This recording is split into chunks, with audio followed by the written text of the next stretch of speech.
Hello বন্ধুরা, welcome back to my channel Chunni love Vicky. আজকে আমরা চলে এসেছি শিব পুজোর মেলাতে। তা আমরা যেটা দেখাচ্ছি এখানে হচ্ছে শিব ঠাকুরের সুন্দর একটা প্যান্ডেল করেছে, যেটা ডান দিকে বাদ দিকে অনেক ধরনের ছবি দেওয়া আছে। শিব ঠাকুরের, মা পার্বতীর নানান রকম নানান রূপের ছবি দেওয়া আছে। চলো দেখতে থাকো। এই আমরা সোজাচ্ছি, কয়েকটা উপরে লাইটিং দিয়ে খুব সুন্দর করে সাজিয়েছে এখানে। তারপর বন্ধুরা দেখো আরও ছবি আছে এখানে। এই আমরা ভেতর দিকে ঢুকছি, এদিকে তোমার অনেক ধরনের অনেক ঠাকুরের রূপের ছবি আছে, যেগুলো সব বলা হচ্ছে না, তোমরা দেখলেই সব বুঝতে পারবে। এই আমরা ঢুকছি ভেতর দিকে। এখানে শিব ঠাকুরের মূর্তি দিয়ে ছবি আঁকা, খুব সুন্দর হাতে আঁকা, খুবই সুন্দর সুন্দর। এখানে প্রদীপের মতন লাইটিং দিয়ে করা হয়েছে। এদিকে মা পার্বতীর আরও কয়েকটা যে মা পার্বতীর যে রূপ সেগুলো এখানে দেখিয়েছে। আর এদিকে বাবা ভোলেনাথের সঙ্গে মার ছবিও দেখিয়েছে। তারপর এই যে দৃশ্যটা দেখার জন্য আমরা এসেছিলাম, যে সেটা হচ্ছে এই শিব ঠাকুরের মূর্তিটা, প্যান্ডেলটা খুব সুন্দর করেছে। এই পেছনে কি সুন্দর লাইটিং দিয়ে মানে আগুনের মতন উঠছে, এত সুন্দর লাগছে দেখতে। তারপর এই নিচের দিকে যখন খেয়াল করলাম, বাঁদিকে একটা ছোট ঠাকুর এরকম শিব পার্বতী, ওটার মূর্তিটাকে পুজো করেছে ওখানে। এবার আমরা মণ্ডপ থেকে বাইরের দিকে বেরোচ্ছি, যেখানে আমরা যাচ্ছি সেটা হচ্ছে সামনের দিকে আমাদের এই শিব পার্বতীর মেলা বসেছে। আর এখানে তোমার রাস্তার কিছুটা জায়গা নিয়ে এখানে ছোট্ট করে মেলাটা হয়।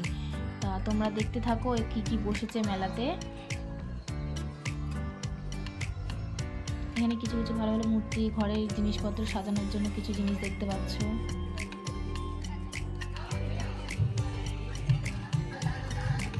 এই তোমার ডান দিকে কিছুটা জায়গা নিয়ে তোমার থিম করেছে, সেগুলো আমরা দেখাচ্ছি। চলো, এটা করেছে তোমার তুরস্কে যে ভূমিকম্পটা হয়েছিল সেইটা নিয়ে থিমটা করেছে এখানে খুব সুন্দর করে।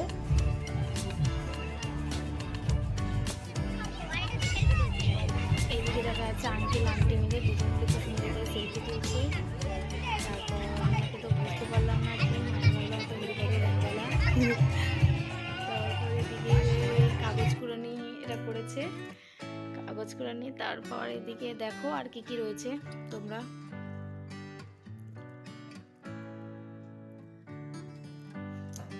তারপর আমরা মেলাটার চারপাশটা এদিক ওদিক ঘুরছিলাম, ঘুরতে ঘুরতে মেলার দিকে এদিকে এসেছিলাম। তারপর আমরা এই তোমার ওখানে খুব সুন্দর একটা অনুষ্ঠান হচ্ছিল, ওদিকে যাবো। তারপর আমরা যে প্যান্ডেলটা মণ্ডপটা যেটা সুন্দর করে করেছে সেটাই আমরা দেখছিলাম, যেখানে শিব পার্বতীর পুজো করা হয়েছে মণ্ডপের ভিতরে। দেখো তোমরা,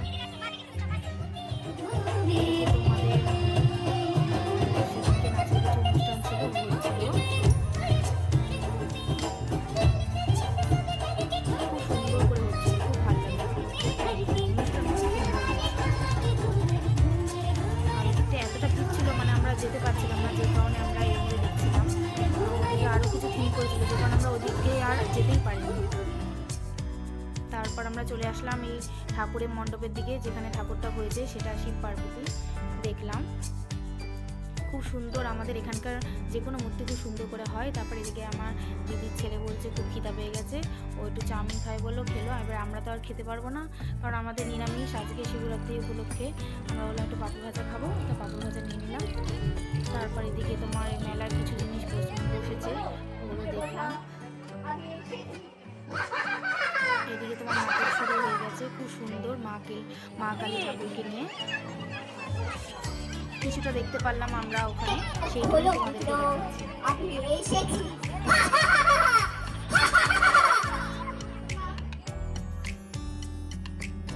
তারপর আমরা এদিকে চলে আসলাম একটু গজা ভাজা, নিমকি, জিলিপি, মালপোয়া। আমার খুব এগুলো খেতে ভালো লাগে।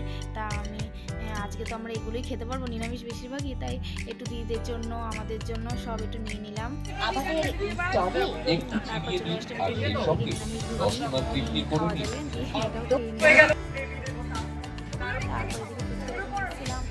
ভাবলাম যে জল ফুচা খাবো না, থাক জল ফুচা খাবো না, পাপড়ি চাটটাকে দেখে দিয়েছি। আমার তো পাপড়ি চাট খেতে খুবই ভালো লাগে, দেখে পাপড়ি চাট নিয়ে পাপড়ি চাটটা আমাদের তৈরি হয়ে গেছে।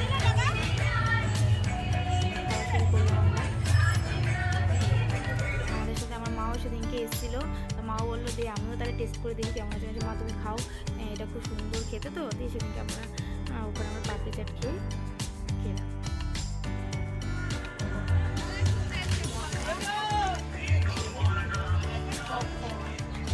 তারপর আমরা এদিকে দেখছি আর কী আছে, কিন্তু আর তো খাওয়ার কোনো ইচ্ছা তো নেই, তবুও তাও দেখছি কী আছে। তারপর ওদিকে আমার ছেলে খেলনা নিয়েছে, ও তো খুব আনন্দ হয়েছে, কখন বাড়িতে ঘুরে খেলবে। তারপরে আমরা এখন বাড়ির দিকে যাওয়ার পথেই যাচ্ছি, আমাদের ভিডিওটা করছে, ওকে সামনে দেখাতে পারলাম না। আমার ছেলে তো খুব আনন্দ, বাজার টাজার করে একদম খেলনাপাতি নিয়ে আনন্দ এখানে যাবে এখন বাড়িতে, কখন খুলে খেলবে। তারপরে বাড়ি চলে আসলাম, বাবা ডাকছিল, বাবা কথা বললো কী করবি আজকে, দিয়ে ভাবলাম যে মা বলছে কী রান্না করবি রাতেবেলা এসে, আর মা আজকে তাহলে একটু নিরামিষ সয়াবিন তাহলে হয়ে যাক।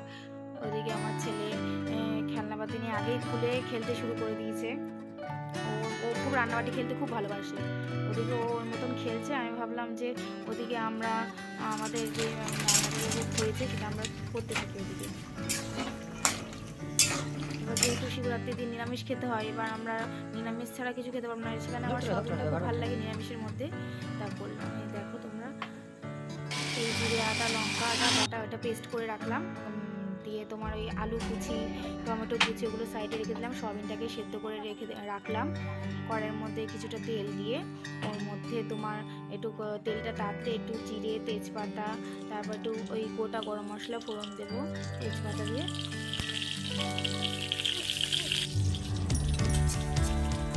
একটু হালকা আছে তাতে নিয়ে আলুটা ছেড়ে দেবো। আমি আবার আলু খেতে খুব ভালোবাসি, সয়াবিনের মধ্যে বেশিরভাগ সয়াবিন দেখলে না ভালো লাগে না, একটু আলুটাও দেখাবে ওটা ভালো লাগে, দিয়ে একটু আলুটা হালকা নাড়িয়ে এর উপরে একটু হালকা করে একটু লবণ হলুদ দিয়ে একটু ভেজে নেব।